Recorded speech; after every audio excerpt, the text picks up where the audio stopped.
सण पोळ्याचा पोळ्याचा बैलाच्या सोहळ्याचा, सण पोळ्याचा पोळ्याचा बैलाच्या सोहळ्याचा. तो समजून आपला भाऊ बैलाला म्हणतो दादा, हा देतो ओझ्यासाठी आयुष्यभराचा खांदा.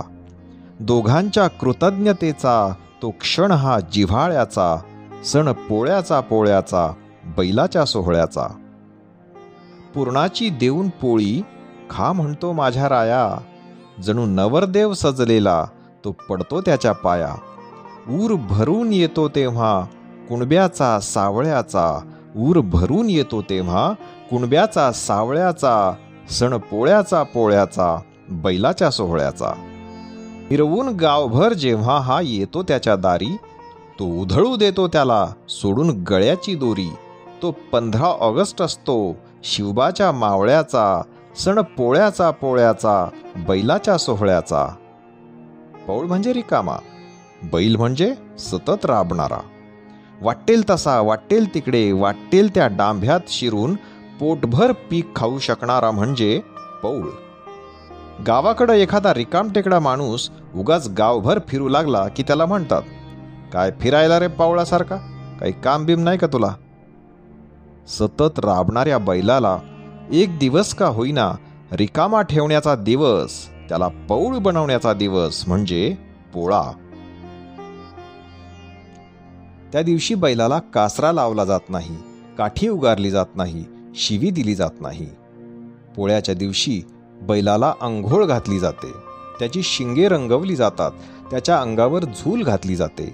उणीच्या गोंड्यांचा साज त्याच्या शिंगाला, त्याच्या तोंडाला, त्याच्या गळ्यात घातला जातो.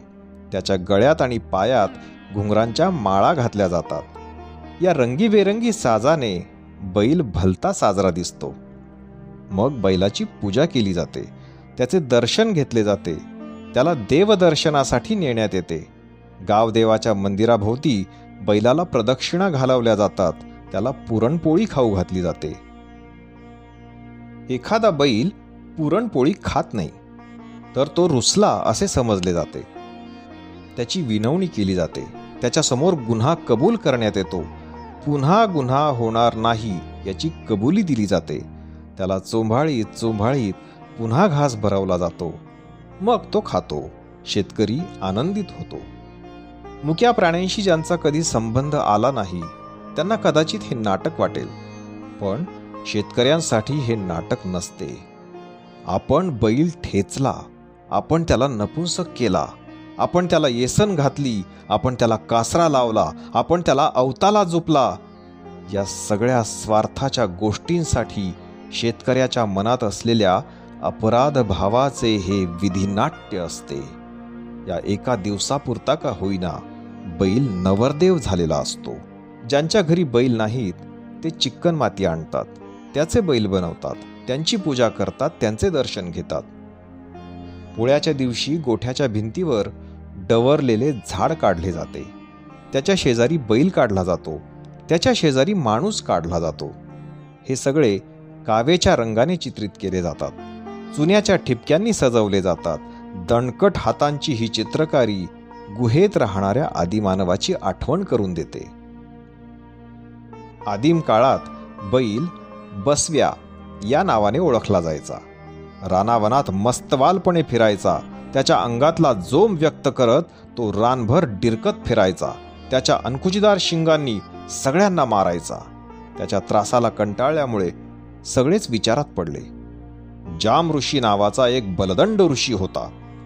त्याने या बसव्याला खैराच्या बनात अडवले, त्याची शिंगे पकडून ठेवली. 2 शिंगांच्या मधले एक शिंग उपटले. त्याची खूण अजूनही बैलाच्या 2 शिंगांमध्ये दिसते. त्या उपटलेल्या शिंगाने जाम ऋषीने बैलाच्या नाकाला छिद्र पाडले, त्यात खैराच्या सालीची येसन घातली. शेतकऱ्याच्या हवाली करून त्याला अवताला झुपायला सांगितले.